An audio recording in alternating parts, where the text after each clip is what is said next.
Assalamualaikum warahmatullahi wabarakatuh. Om Swastiastu, Namo Buddhaya, salam kebajikan dan salam sejahtera bagi kita semua.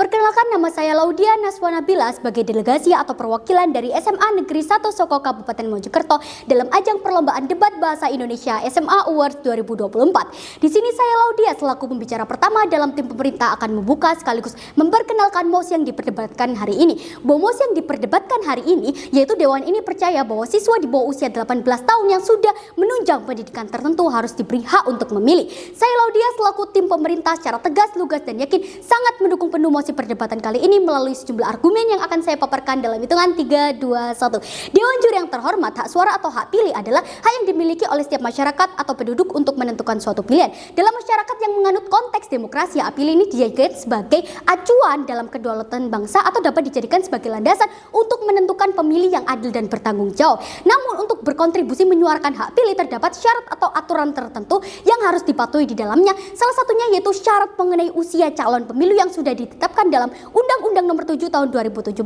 Sama dengan mosi yang diperdebatkan hari ini, dan di sini saya Laudia selaku tim pemerintah secara tegas, lugas dan yakin sangat mendukung penuh mosi perdebatan kali ini melalui 3 buah beban pembuktian atau argumen yang akan saya berikan. Yang pertama yaitu kematangan emosional dan psikologis pada remaja. Undang-Undang Nomor 7 Pemilu tahun 2017 sudah menyatakan bahwa warga yang sudah genap berusia 17 tahun atau lebih atau sudah kawin, mereka memiliki kewajiban untuk menyuarakan hak suaranya.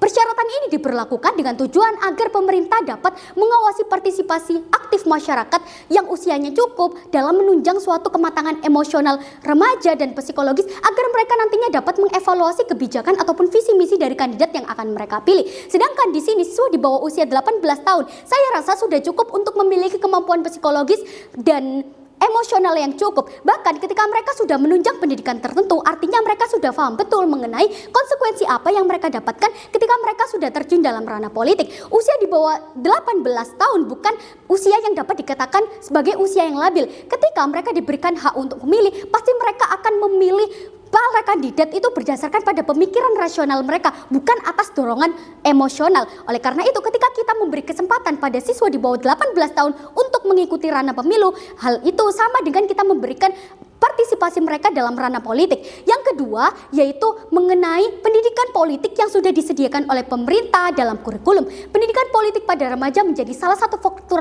utama yang dapat mempengaruhi pikiran remaja. Pendidikan politik membuat remaja lebih siap untuk menangkal berita-berita hoaks atau manipulasi yang kurang kritis dalam mengambil keputusan. Yang menjadi inti pada mosi perdebatan hari ini yaitu bahwa sudah semua sekolah menerapkan pendidikan politik pada siswanya. Bahkan ketika kita SD sendiri pun sudah diberi kemampuan ataupun sudah diberi dasaran untuk menentukan suatu pilihan. Ketika nantinya tim kontra mengatakan bahwa bagaimana ketika sekolah tidak memberikan pendidikan politik kepada siswanya, hal tersebut tidak mungkin terjadi. Karena mulai dari SD pun kita sudah diberi dasaran untuk melakukan pemilihan secara umum seperti pemilihan ketua kelas atau di jenjang SMP seperti pemilihan ketua OSIS dan lain sebagainya. Dan orang tua juga pastinya berperan penting dalam memberi edukasi ataupun pendidikan politik pada anaknya. Yang ketiga yaitu literasi tentang isu politik pada remaja. Dalam masa ini, media sosial menjadi salah satu platform yang dapat dijadikan sebagai informasi utama dalam remaja. Ketika remaja ini sudah memiliki kemampuan literasi yang cukup, maka remaja pastinya sudah dapat memilih mana berita yang benar dan mana berita yang salah. Ketika nantinya remaja sudah dapat memiliki kemampuan literasi yang benar, sehingga remaja pastinya tidak mudah terjebak dalam disinformasi ataupun berita-berita propaganda yang tidak benar. Oleh karena itu, di sini saya Laudia selaku tim pemerintah secara tegas, lugas dan yakin sangat mendukung penuh mosi perdebatan kali ini melalui sejumlah alasan yang telah saya buktikan bahwa kemampuan psikologis emosional pada remaja sudah cukup. Yang kedua, pendidikan politik yang mereka terima juga sudah memadai, dan yang ketiga yaitu mengenai literasi isu politik yang sudah mereka dapatkan. Sekian dari saya, terima kasih.